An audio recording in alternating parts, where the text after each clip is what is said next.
안녕하십니까. 홍준표 희망캠프의 여명 대변인입니다. 오늘 홍준표 예비후보의 대선 출마 선언은 코로나19 상황을 감안하여 비대면 진행되며 TV 홍카콜라를 통해 생중계되고 있다는 말씀을 드립니다. 그럼 지금부터 홍준표 희망캠프의 대선 출마 선언식을 시작하겠습니다. 먼저 홍준표 예비후보의 대선 출마 선언이 있겠습니다.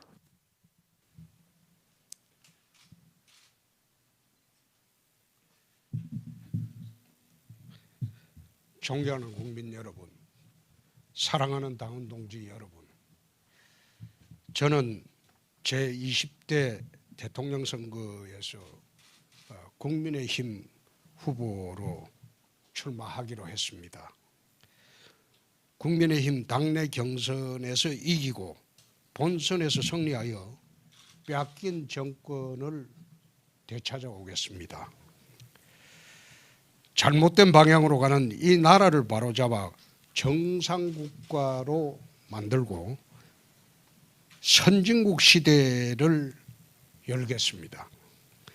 G7의 당당한 일원이 되어 국제사회에서 선진국 대접을 받는 나라, 풍요로운 대한민국을 만들겠습니다. 대한민국은 건국 이후에 온 국민이 하나가 되어서 60, 70년대 산업화, 80년대 민주화, 90년대 정보화를 이루어냈습니다. 그러나 1990년대 중반 중진국을 넘어선 지 무려 30년 동안 선진국 문턱에서 우리는 번번이 좌절했습니다. 그러는 사이에 성장의 엔진은 식어가고 급속히 저출산 노령화 사회로 가고 있습니다. 개인과 나라의 빚도 늘고 빈부격차는 커졌습니다. 과거 해방 직후 공산주의가 우리 사회를 뒤덮었듯이 지금 포퓰리즘의 망령이 코로나 상황을 파고들며 온 나라를 휘감고 있습니다. 70년대 세계 7대 부국이었던 아르헨티나를 비롯한 남미 여러 나라들이 반미주의와 포퓰리즘에 빠져 후진국으로 후퇴를 했습니다. 우리도 석유 부국이었다가 세계 최빈국으로 전락한 베네수엘라를 따라가는 무상 포퓰리즘이 판치는 나라가 되었습니다. 오늘 말 살 것처럼 고의에 배를 가르고 청년과 미래 세대에게 빚더미를 물려주는 퍼주기 대한민국이 되어서는 절대 안 됩니다. 현 집권 세력은 획일적 평등과 현금 퍼주기를 앞세운 무상 포퓰리즘으로 국민의 편을 가르고 분열시켜 장기 집권을 이루겠다는 명확한 목표를 가지고 있습니다. 180석의 국회 의석을 무기로 사회 시스템, 국가 제도를 좌파 사회주의 국가로 점점 바꾸어 나가고 있습니다. 지금 정치, 경제, 사회, 문화, 대북, 외교, 국방 등 국가 전 분야의 정책 혼란과 무능은 국민 고통을 최악의 상황으로 몰고 가고 있습니다. 여기서 막아야 합니다. 우리 대한민국이 이대로 더 나갔다가는 되돌릴 수 없는 깊은 수렁으로 빠집니다. 이번 대선은 단순히 여야의 정권 교체를 넘어서 나라의 미래를 결정하는 중차대한 대선입니다. 선진국 시대를 이끌어갈 이 나라의 주류 세력을 선택하는 그런 선거입니다. 나아가 이번 대선은 선진국의 길이냐 베네수엘라로 가는 길이냐를 가늠하는 마지막 기회가 될 수도 있습니다. 존경하는 국민 여러분, 사랑하는 당원 동지 여러분, 대한민국을 바로 세우고 선진국 시대의 원년이 되도록 하겠습니다. 지금은 정권 교체를 통해 나라를 바로잡을 절호의 기회입니다.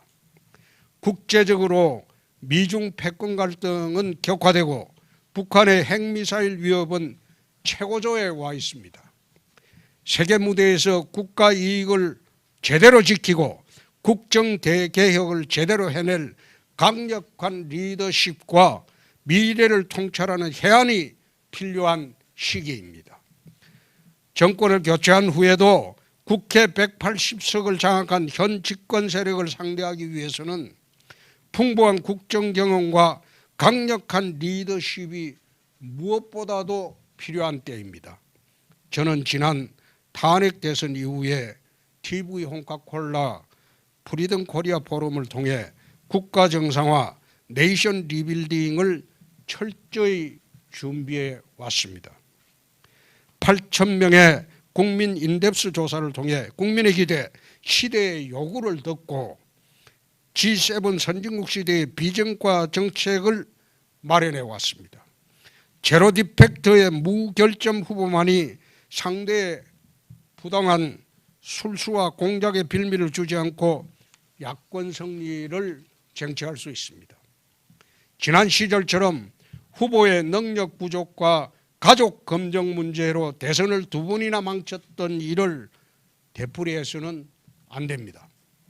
지난 정치활동 내내 저와 가족 모두는 정권과 국민의 철저한 검증을 받았습니다. 이제 더 이상 검증될 일도 없습니다. 검증되고 준비된 홍준표만이 가장 든든한 국민 후보가 될 것으로 저는 확신합니다. 존경하는 국민 여러분, 사랑하는 당원 동지 여러분, 저희 국정 철학과 국가 운영의 기본 이념은 좌우 이념을 넘어서 국익 우선주의입니다. 국익 우선과 국민 중심의 나라 경영으로 정치 보복의 악순환을 끊고 국민 통합을 이루어 선진국 시대를 활짝 열겠습니다. G7 선진국 시대를 위한 국가 정상화와 국정 대개혁의 7대 과제를 지금부터 말씀드리고자 합니다. 첫째, 정치 행정을 선진국 수준으로 끌어올리겠습니다. 2024년 제22대 총선에서 개헌을 공약하겠습니다. 현행 87년 헌법은 중진국 시대의 낡은 틀입니다. 변화된 시대 정신과 국민적 기대를 반영하고 선진국 시대에 걸맞는 새로운 헌법으로 바꾸겠습니다. 대통령 중임제를 추진하고 행정구조를 2단계로 개편하며 국민 기본권을 신장하는 방향으로 개헌을 하도록 하겠습니다. AI와 블록체인, 빅데이터 등을 행정 시스템에 과감하게 도입하여 공무원과 공공기관을 구조조정하고 국정의 효율을 높이겠습니다. 경남도 행정재정개혁으로 채무제로를 달성했던 그 성과를 기반으로 국가채무 천조 시대의 재정 파탄 상태를 균형재정으로 정상화시키겠습니다. 둘째, 자유주의 시장경제를 천명하고 민간의 자유와 창의를 바탕으로 선진국형 경제 시스템을 만들겠습니다. 개인과 기업을 올가매는 부당한 규제와 간섭을 대폭 줄이고 시장의 자유를 확대하겠습니다. 도심 고밀도 개발, 공공부문 쿼터 아파트 도입으로 공급을 대폭 늘려 집값을 안정시키겠습니다. 노동개혁은 더 이상 미룰 수가 없습니다. 경남도지사 시절 강성노조와 싸워본 경험을 바탕으로 대통령 긴급명령을 발동했으라도 강성 기종노조의 폐악을 막고 노동의 유연성을 높이겠습니다. 셋째, 최고의 복지는 일자리 창출입니다. 세금 나눠 먹기인 공무원과 공공부문 일자리가 아니라 민간 일자리 창출이 우선입니다. 세제개혁과 불필요한 기업 규제 철폐로 민간 일자리를 대폭 늘리고 더 높은 계층으로 올라갈 수 있는 기회의 사다리를 많이 만들겠습니다. 잘 사는 국민에게는 자유를 주고 어려운 사람에게는 정부가 끝없이 기회를 제공하는 선임복지사회를 정착시키겠습니다. 넷째, 무너진 공정을 바로 세우겠습니다. 우리 사회에서 경쟁보다는 평등을 강조하면서 공정이 무너졌습니다. 사회제도의 공정성이 보장되지 않는데 공정만 외치는 것은 국민을 우롱하는 처사입니다. 공정한 제도 정착을 위해서 대학 입학시험을 정시 중심으로 개편하겠습니다.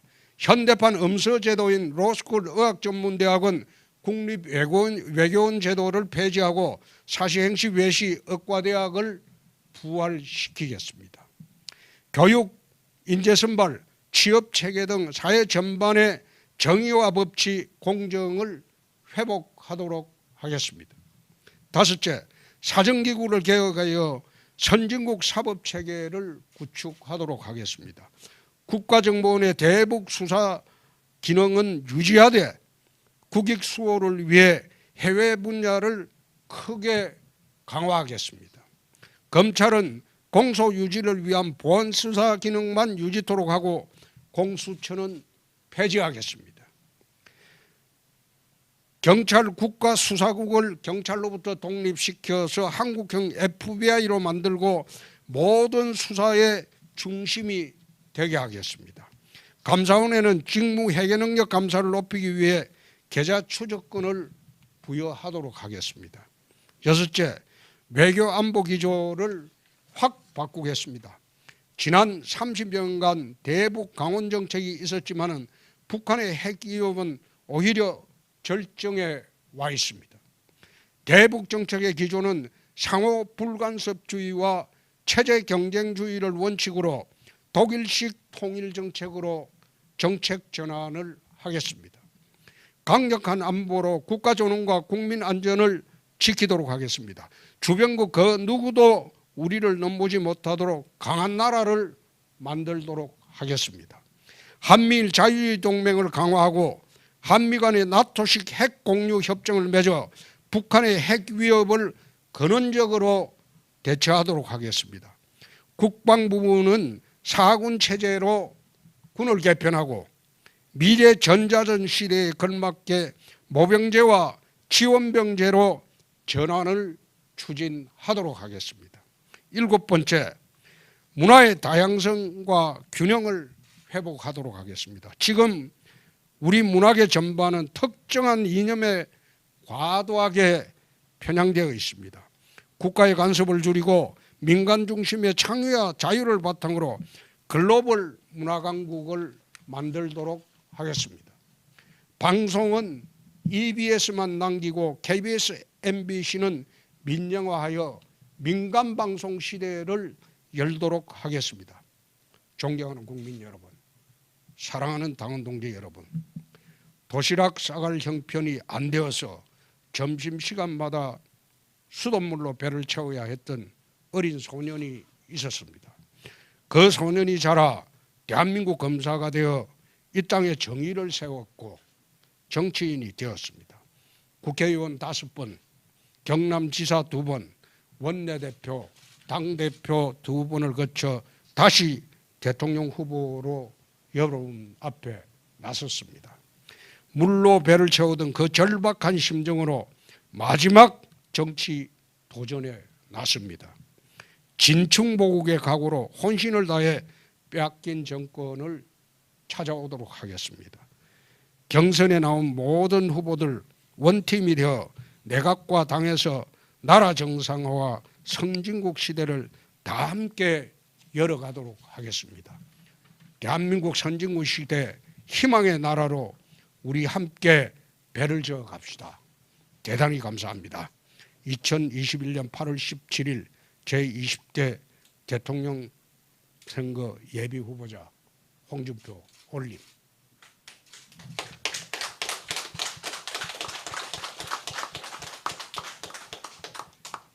자, 기자하고 일문일답은 저리로 옮겨서 할까요? 다음으로는 홍준표 예비 후보를 지지하는 전국의 3만 3천인을 대표하여 이정민 청년 대표의 지지선언문 낭독이 있겠습니다. 앞으로 나와주시기 바랍니다.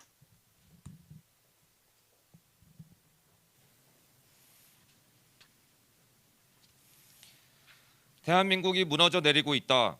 IMF에 버금가는 높은 실업률, 세금만으로 지탱하고 있는 질 낮은 일자리, 집값 폭등으로 인한 좌절과 세금 폭탄 등으로 경제가 추락하고 있다. 백신 구입 지체로 인한 자영업 붕괴, 장기 방역으로 인한 국민의 피로감 가중 등 국민은 고통받고 있다. 이제 이 무능한 정권의 실정을 바로잡고 대한민국을 정상 궤도에 올려놓아야 한다. 국민이 안심하고 희망찬 미래를 열어갈 수 있도록 준비된 지도자와 함께 정권 교체를 반드시 이루어야 한다. 그리고 오늘 전국 3만 3천 명의 국민은 대표자 33인을 통해 제20대 대통령 선거에 출마한 국민의힘 홍준표 국회의원의 지지를 선언한다. 우리는 홍준표 후보야말로 우리가 기대하는 미래 지도자임을 믿어 의심치 않는다. 홍준표 후보는 검사, 도지사, 국회의원, 당대표로서 각 영역에서 본인의 능력을 업적과 결과로 보여주었다.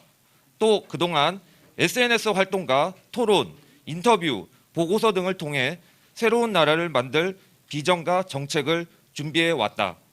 그리고 오늘 홍준표 후보는 시대 정신을 실천하고 선진 강국으로 나아갈 방향을 분명히 제시했다.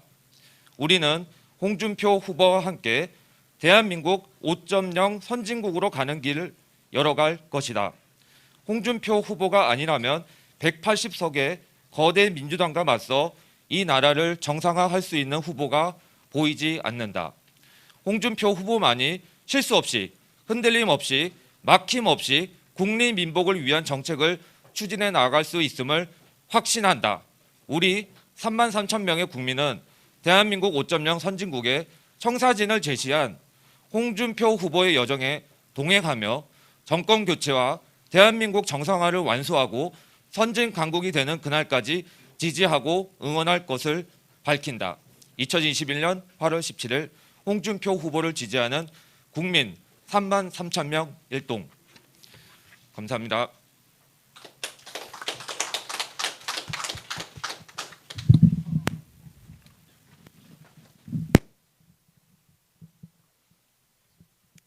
다음으로 질의응답 시간입니다. 질의응답은 줌으로 진행되며 사전에 참여를 요청하신 기자분들을 초청했다는 말씀을 드립니다. 질의를 원하시는 기자님들께서는 손을 들어주시면 제가 호명하도록 하겠습니다.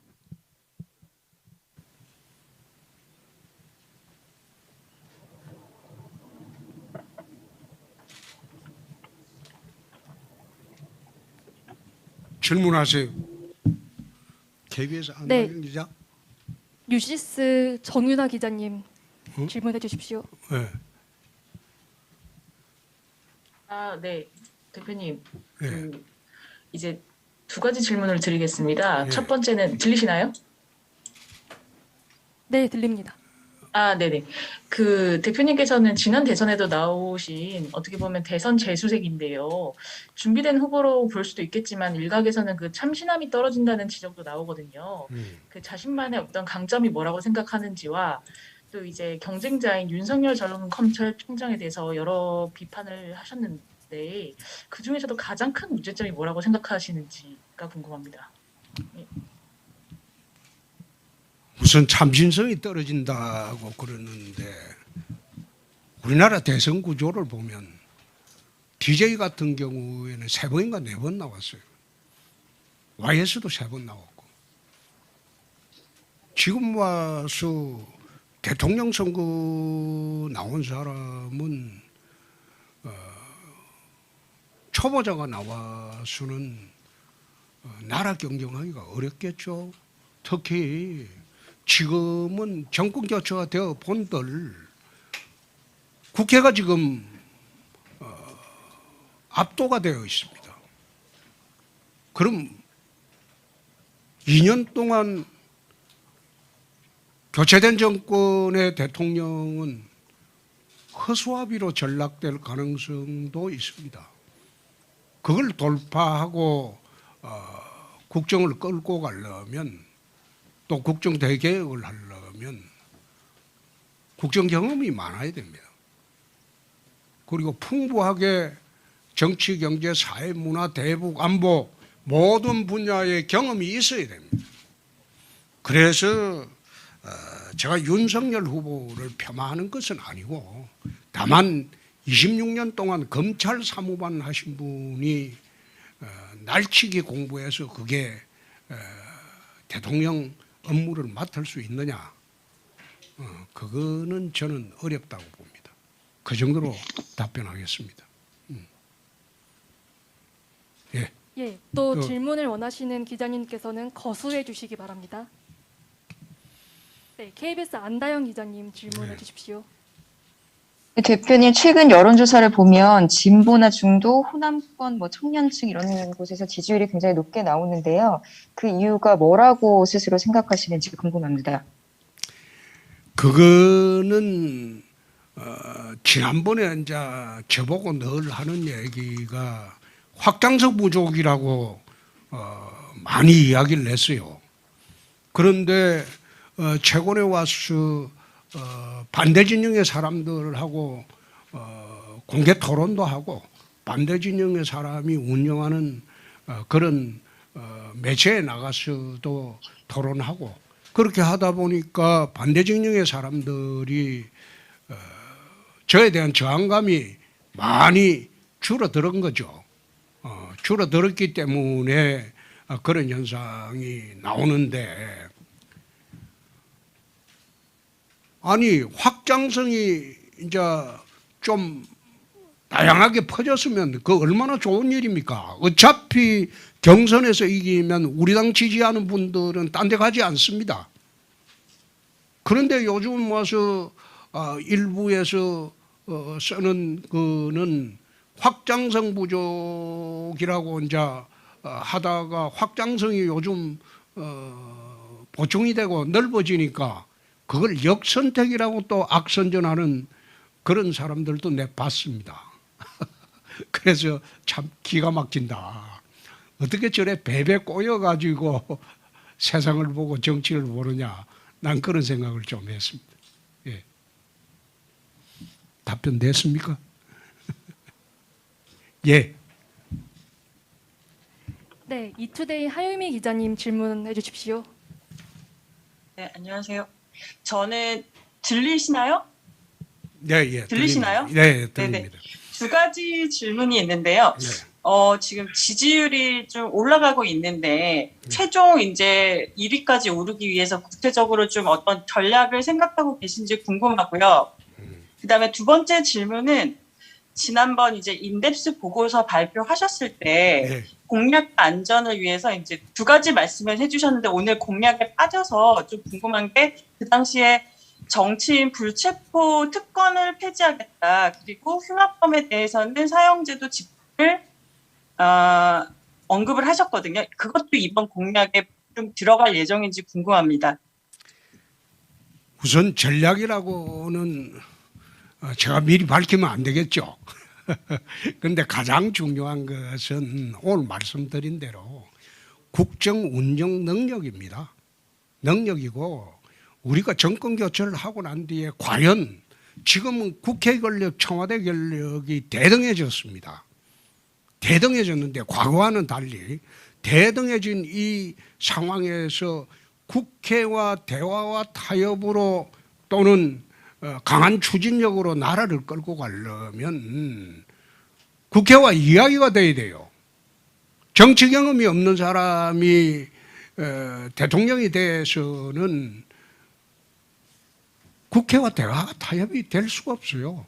또 되지도 안 하고 그게 또 하루아침에 이루어지는 그런 능력도 아닙니다. 그래서 그런 문제가 있다. 그래서 앞으로는 우리가 정권 교체 후에 정상적인 나라 운영을 할 만한 사람이 과연 누구냐. 거기에 내가 집중을 하려고 합니다. 하려고 하고 두 번째 인덱스 보고서에 사형 집행 제도가 있었다. 물론 그거는 사회 안전 기능을 위해서 빠진 게 아니고 그게 7대 중요 공약에는 포함 안 시켜도 어차피 그건 사회 안전 기능, 상해 방위 측면에서 저는 반드시 이거는 법무부 장관한테 지시해서 사형집행을 흉악범에 한해서 하도록 할 것이고, 또 하나가 국회의원 불체포 특권 같은 경우에는 개헌 사항입니다. 그래서 2022년도 개헌을 할 때 국회의원 정수를 절반으로 줄이고 비례대표를 없애고 전부 150석 지역구 국회의원으로 충원하고, 그리고 불체포 특권을 없애는 것은 개헌 공약에 다 들어갈 겁니다. 그렇게 해서 총선을 치러서 우리가 이기게 되면 그 다음부터 개헌 절차로 들어가도록 하겠습니다. 지금 대통령이 돼가지고 180석 거꾸로 지금 역전돼 있는 판에 개헌 공약이라는 것은 의미가 없습니다. 그거는 의미가 없는 공약이고, 다음 총선까지 가서 우리가 선진국형 정치 시스템, 행정 시스템을 어떻게 갖추겠다, 그거를 국민 앞에 공약을 하고 총선을 통해서 우리가 승리를 하면 바로 개헌 절차에 들어가도록 하겠습니다. 예, 답변이 됐습니까? 네. 네.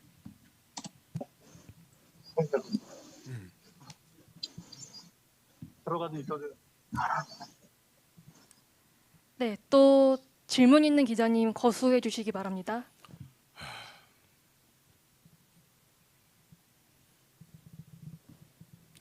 왜 안 나오노?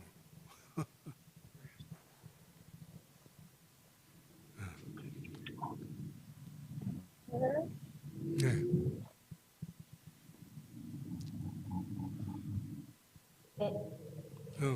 네, 문화일보 손고은 기자님 질문해 주십시오. 네, 안녕하세요. 저 현재 우리나라의 등록 장애인 수가 258만 명이라서 그 수가 적지 않고, 또 코로나 확산으로 장애인 분들이 더 큰 어려움을 겪고 있는데, 혹시 장애인이나 소수자를 위한 정책도 구상하시는 게 있는지 궁금합니다. 장애인 정책 문제는 우리 캠프 내에서 지금 마련을 하고 있습니다.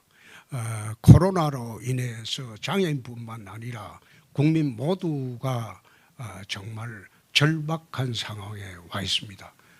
총체적인 대책을 지금 마련하고 있습니다. 그것은 오늘 출마 선언문에는 나오지 않았지만은 앞으로 토론 과정에서 쭉 우리가 그 정책에 대해서는 말씀드릴 기회가 올 것으로 봅니다. 예.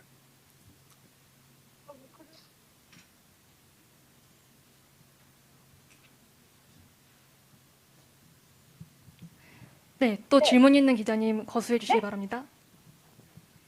연합뉴스 류미나 기자님 질문 부탁드립니다.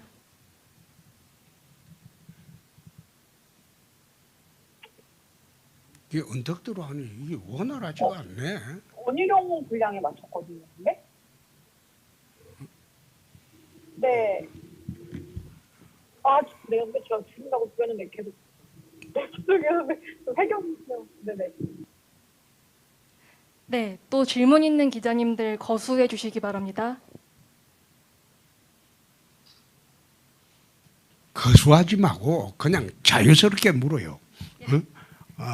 대변인이 그런 식으로 이야기하지 말고 기자들 아주 자연스럽게 질문을 할 수 있도록 해요. 예, 네. 질문하세요. 연합뉴스 유민아 기자님.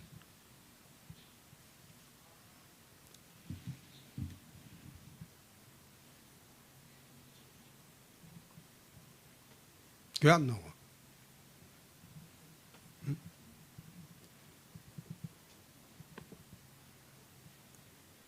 왜 이게 안 돼? 그러면 이제부터는 자유토론식으로 아니 질문을- 원래 자유스럽게 하도록 해요. 질문하죠. 자유스럽게 하세요. 대표님 그 질문 드려도 될까요? 네, 예. 말씀하세요. 네, CBS 이종주입니다. 네, 오늘 오늘 공약 중에 고시제도 부활하고 네.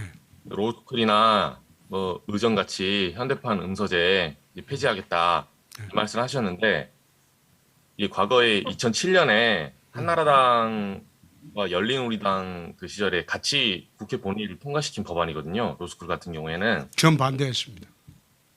로스쿨 네, 반대했습니다. 네, 당시에 그때 이제 반대했습니다. 현재 당 입장에서는 이제 당론이었는데 그때 우리 당의 당론이라고 보기 어렵죠. 보기 어렵고 로스쿨은 내 것까지 반대했습니다. 그때 난 찬성 안 했습니다. 한번 찾아보시죠. 네, 현재 그러니까 보수당에서 다수의 의원들이 찬성하셨는데 이 부분은 나중에 집권하신 다음에 바꿀 수가 있는지 현실적인 어떤 가능성에 대한 문제제기가 좀 있거든요. 그거는 대통령의 능력 문제죠. 당 장악 문제고. 그러니까 그걸 갖고 지금 말씀하는 거는 나는 듣기가 좀 난감한데요. 알겠습니다. 로스쿨은 그 당시도 반대했고 로스쿨을 하게 되면 엄서제도가 된다. 내가 그 이야기를 오래전에부터 했습니다. 지금 사실 로스쿨 제도 하에서 판검사 출신 자제들은 판검사 되기가 굉장히 쉽습니다. 그러나 없는 사람들 자제들은 로스쿨을 나오더라도 인류 로펌에 취직이 잘 안 돼요. 왜 안 되느냐? 뒷백이 없기 때문에 소속 물건을 가져올 수가 없다는 거예요. 네? 그리고 그 사람들이 나홀로 변호사를 해가지고 지금 변호사가 소위 필리핀처럼 택시 운전사도 변호사인 필리핀처럼 그렇게 지금 전락을 하고 있어요. 그래서 그런 제도는 옳지 못하다는 거예요. 공정한 사회제도를 만들어 놓고 공정을 논하자는 거예요. 일부에서는 그걸 과거로의 핵이라고 하는데 공정한 절차 같으면 그게 과거가 아니고 미래도 똑같은 공정한 절차로 가야 됩니다. 또 국립외교원제도 같은 경우에도 한번 보십시오. 외무고시가 폐지가 사실상 되고 국립외교원제도로 하니까 외국어에 대한 스펙이 뛰어난 해외 상사주재원, 교수분들 자제, 유학한 사람들, 그리고 외교관들 자제만 외교관이 될 수 있는 그런 중요한 계기가 돼버렸단 말이에요. 이건 불공평하죠. 사회제도가 불공정한데 어떻게 공정을 입으로 논하느냐. 공정을 논하기 전에 우리 사회 전반의 제도부터 공정히 하자 이 말이에요. 예컨대 또 입시제도도 내가 이야기를 한번 합시다. 입학사정관제도 수시제도로 거의 80%가 들어갑니다. 그런데 서민자제들, 없는 사람들 자제들은 입학사정관제로 들어갈 수 있습니까? 수시제도로 들어갈 수 있습니까? 20% 안 되는 그 대학을 정시에 들어가기 위해서 피눈물 나게 공부를 해요.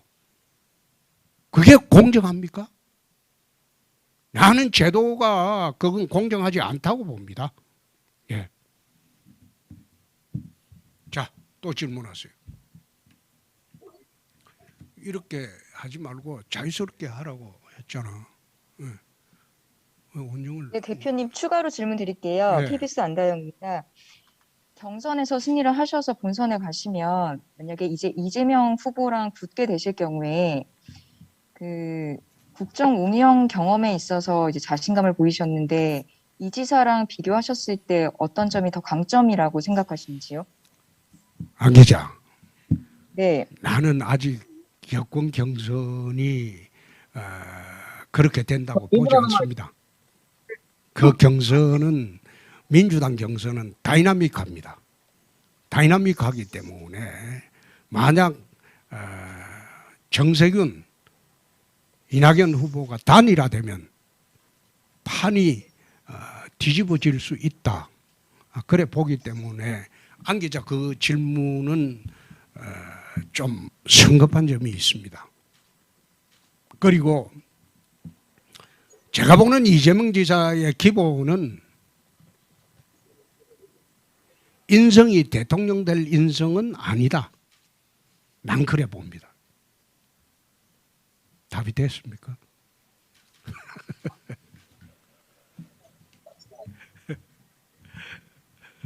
또 질문하시죠. 질문할 사람 없으면 안 기자가 계속해요.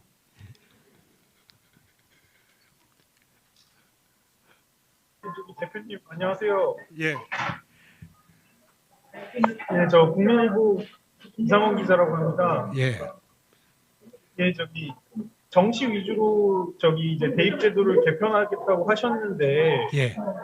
이제 그 수능으로 결국에는 선발을 하겠다는 건데 그렇게 된다면 수능 점수로 결국에는 학생들을 줄 세운다는 말씀 같은데 예, 예. 이게 좀 소위 말하는 그런 21세기 교육하고는 어떻게 보면 역행하는 거 아닌지 궁금하고요.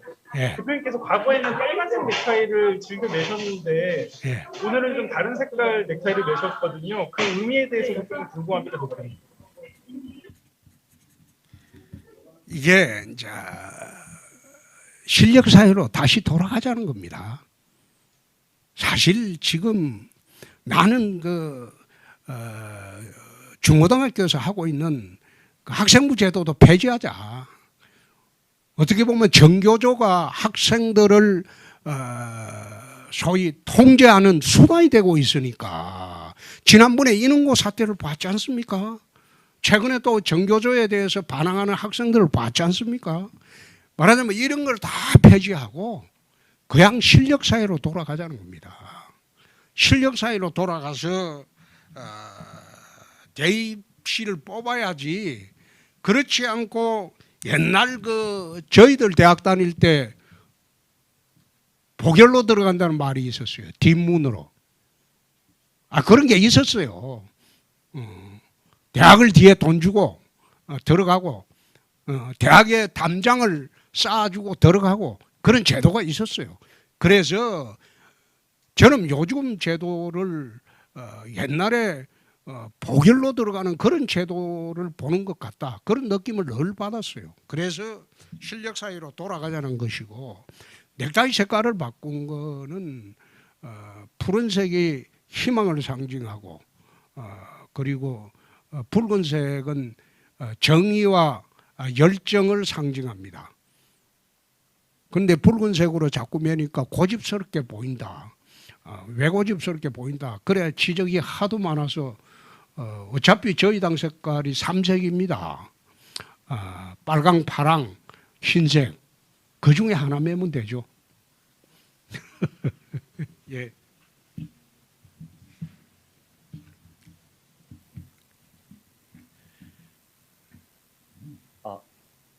대표님 질문 하나 드려도 되겠습니까? 예.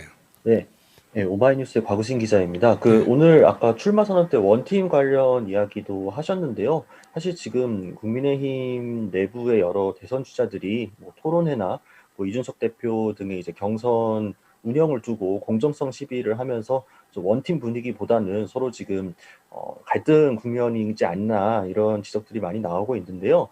이에 대해서 대표님 생각이 어떠신지 또 궁금하고요. 또 하나 더 있다면 안철수 대표의 국민의당과 결국 합당이 무산되는 상황에 처했는데 향후 만약에 이제 국민의힘 경선에서 승리하시게 되면 단일화를 추진을 하실 생각이신지 혹은 야권 통합 혹은 이 단일 후보를 어떤 방식으로 내세우실 것인지 이것도 좀 궁금합니다. 예. 우선 지금 기자분 오마이뉴스 기자죠. 경선 국면입니다. 경선 국면은 상호 검증을 철저히 하고 그리고 정책 검증을 철저히 해야 되는 그런 국면이기 때문에 지금 원팀으로 이야기하면 경선하지 말라는 거죠. 경선은 치열하게 상호 검증하고 그 다음에 정책 검증을 해야 됩니다.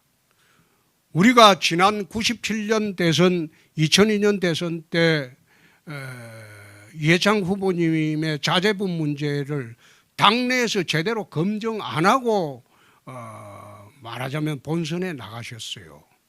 그러고 난 뒤에 우리는 10년 야당을 했습니다. 당내 검증은 철저히 해야죠. 지난번에 이명박 박근혜 경선 때는 어땠습니까? 그때는 BBK가 나오고 최태민이가 나왔어요. 그렇게 나와도 그거 내부 총질이란 말 일체 안 했습니다. 상호 검증이죠. 그 다음에 옛날에 YSDJ가 서로 경선을 할 때는 거의 원수지간처럼 싸웠어요. 근데 경선 끝나고 다 원팀이 되지 않습니까? 그거는 경상국민이기 때문에 그런 거를 내세우는 분들은 경선하지 말고 추대하자. 그렇게 주장하는 사람들이 검정을 네거티브라고 하고 또 검정을 내부 총질이라고 하고 사실 당대표를 지금 흔드는 거 그 자체가 내부 총질이죠. 두 번째, 안철수 대표는 어차피 단독 출마는 안 할 겁니다. 제가 당 후보가 되면 안 대표와 합당을 하지 않더라도 과거 DJP 연대처럼 세력 간의 연대로 정권 탈환에 나서도록 추진하겠습니다. 그리고 토론도 뭐 이야기하셨다? 토론을 지금 하자 말자 하는데 나는 저런 어처구니 없는 경우는 26년 정치에도 처음 봤어요. 토론에 나오는 걸 겁을 내고 토론을 회피하고 토론을 안 하려고 하면서 무슨 대선 후보를 하겠다고 하는 것인지 내 참 이해하기가 어렵다. 그렇게 겁이 나면 지금 드랍해야죠. 지금 하는 토론이 토론입니까? 나중에 본선 가보세요. 온갖 네거티브 그 다음에 공격이 들어옵니다. 그때는 어떻게 감당을 하려고 그래요. 그래서 토론을 안 하려고 당대표를 흔드는 것은 참 보기 딱하다. 난 그런 생각을 합니다. 답변이 됐습니까? 예.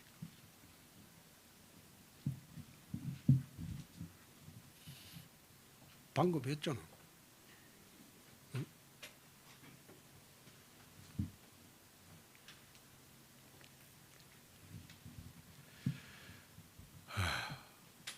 이 진행이 수월하게 안 되네. 네, 안녕하세요, 대표님. 예. 말씀하세요. 네, 쿠키뉴스 기자 최은입니다. 예. 질문 하나 드려도 될까요? 예. 네네. 지금도 그렇지만 이제 대선이 본격적으로 시작되면 대표님 말씀대로 이제 검증을 위한 네거티브 공세가 더 극심해질 텐데 민주당에서는 이재명 지사가 대통령 후보로 결정이 되면 형수 욕설 관련한 리스크를 어떻게 안고 갈 건지 두고 좀 말이 많거든요. 근데 이제 홍 의원님께서도 뭐 막말이나 뭐 돼지 발정제 이런 네. 논란이 좀 불거지신 적이 있는데 만약 국민의힘 대선 후보가 되시면 이런 논란과 관련한 공세를 좀 어떻게 해명하고 뭐 안고 가실 계획인지 좀 여쭙고 싶습니다. 우선 막말 돼지 발정제는 드루킹이 만든 거죠. 지난 탄핵 대선 때. 그거는 나는 해명할 필요가 없다고 봅니다. 그거는 이미 드루킹이 구속되고 또 김경수 지사가 실형을 받아 감옥을 갔기 때문에 그것은 정리됐다고 봅니다. 두 번째, 이재명 지사 같은 경우에 저는 뭐 후보가 되기가 힘들 것으로 보는데 만약 후보가 되더라도 저보고 막말이라는 그 말 못하겠죠. 자기는 쌍욕을 하는 사람이니까. 그 막말 대 쌍욕이 붙으면 국민 선택이 그나마 막말이라도 홍준표는 옳은 말이었다, 맞는 말이었다 그렇게 이야기하잖아요. 그렇기 때문에 이재명 지사가 나오면 막말 프레임이라는 게 무색해지죠. 자기는 쌍욕 프레임으로 우리가 걸 테니까. 답변이 됐습니까? 됐어요? 예.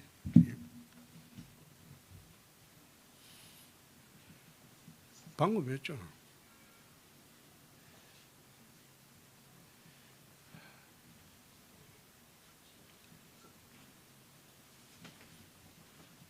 이거 앞으로는 이거 못하겠다. 예, 질문하십시오. 네. 대표님 안녕하세요. 예. 의원님 안녕하세요. 예. 네, 저는 메트로 박태원 기자고요. 예. 그 4년 전 대선 상황과 올해 그 대선 상황이 예. 가장 다른 점은 무엇인지 좀 알고 싶고요. 그리고 그 KBS 열린 토론에서 예. 지금 여당이 거대 여당이기 때문에 소통을 잘 하는 그 야권 대선 후보가 돼야 된다고 했는데 그 지금 국민들이 보시기에는 지금 홍준표 후보가 대통령이 되면 그 여당과 소통이 잘 될까 이런 좀 의문점, 좀 설득이 잘 안 되는 부분이 있거든요. 좀 이거에 대해 좀 방법이 있으실지 좀 설명 부탁드립니다. 4년 전 대선 상황은 정상적인 대선이 아니었죠. 우리 당은 괴멸이 돼서 당 지지율이 4%밖에 되지 않았고, 그런 당에서 대선 후보 낸다는 자체가 그 당시에 무리였죠. 저는 패전 처리 투수였고, 그래서 4년 전에는 아예 대선에 나가면서도 당의 존립을 만들기 위해서 나갔지, 대선에 당선되려고 나간 일은 저는 없습니다. 그리고 이번은 다르죠. 정상 대선이 되는 거죠. 정상 대선이 되면 우리가 이길 수 있다, 그런 생각으로 대선에 나온 것이고, 두 번째, 여당과 소통이 되냐? 참 그거 질문하시는 기자분들한테 참 그런 게, 윤석열, 최재형 이 두 분은 여당으로서는 배신자입니다. 여당으로서 자기 진영을 배신한 사람인데 그 두 분이 대통령이 백보 양보해서 된다고 한들 민주당에서 그냥 두겠습니까? 저는 그래도 26년 정치하면서 반대 진영과 토론하고 협상하고 그것을 26년간 해왔습니다. 민주당에도 저한테 우호적인 의원들이 참 많이 있습니다. 소통은 그런 식으로 하는 것이지, 그 앉아서 민주당으로서는 윤석열, 최재형 이 두 분은 자기 진영의 배신자라고 보지 않습니까? 그리고 진영의 배신자라고 보는데 그 없는 사람이 대통령이 됐다 그러면 민주당이 가만히 있겠어요? 2년간 허수아비 대통령을 만들어 버리지. 그러나 저 같은 경우는 다르죠. 여의도에서 고우나 비우나 서로 26년간 서로 토론하고 싸우고 협상하고 늘 그래 왔으니까요. 거꾸로 생각해 보세요. 제 말이 맞을 겁니다. 잘하실 생각 있으세요? 예? 예? 유승민 후보보다는 소통이 더 잘 될 거라고 생각하세요? 만약에. 누구? 유승민 후보요, 유승민. 안 들리시나? 유승민 후보도 아마 여당 되면 여당하고 소통이 잘 될 겁니다. 원희룡 후보도 마찬가지고. 왜 그런가 하면 여의도판이라는 거는 서로 막 갈 수 없는 그런 유대관계는 좀 있습니다. 한번 보세요. 내각에 국회의원 인사청문회를 올릴 때 국회의원이 인사청문회 통과 못하는 걸 봤습니까? 다른 사람들은 서로 물어뜯고 낙마시키지만 국회의원은 인사청문회에 들어가면 거의 다 여야가 묵시적으로 양해를 합니다. 그런 현상과 같다는 거 생각 한번 바꿔보시죠. 감사합니다. 예. 답변 충분히 되셨습니까?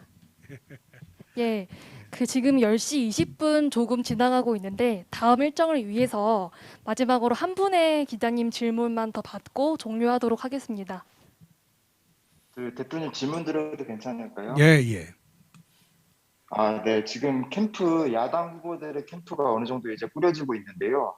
웬만한 캠프들에서는 현역 의원, 전현직 의원들을 많이 배치를 하고 있는데 이제 대표님 캠프에는 현역 의원님들이 조금 수가 적다는 좀 분석도 나오고 있어서 이에 대해서는 좀 어떻게 생각하고 계신지 여쭙고 싶습니다. 제가 당내에 경선을 참 많이 해봤습니다. 당대표 경선도 3번 해봤고, 그 다음에 도지사 경선도 많이 해봤고, 그 다음에 대선 후보 경선도 해봤죠. 저만큼 많이 경선해 본 사람이 없습니다. 그런데 저는 경선할 때마다 당협위원장이나 그 다음에 국회의원들을 줄 세우기를 하지 않습니다. 부담을 주지 않습니다. 한 번도 줄 세워서 경선을 해본 일이 없습니다. 두 번째, 지금은 언택트 선거입니다. 모바일 선거입니다. 국회의원이나 당협위원장들이 당원과 지역민들을 지배하는 그런 선거가 아니에요. 시대가 변했어요. 국회의원이나 당협위원장을 줄 세워서 선거하는 것은 2007년도 이명박 박근혜 선거가 마지막입니다. 그 이후로는 국회의원 수로 선거를 하지 않습니다.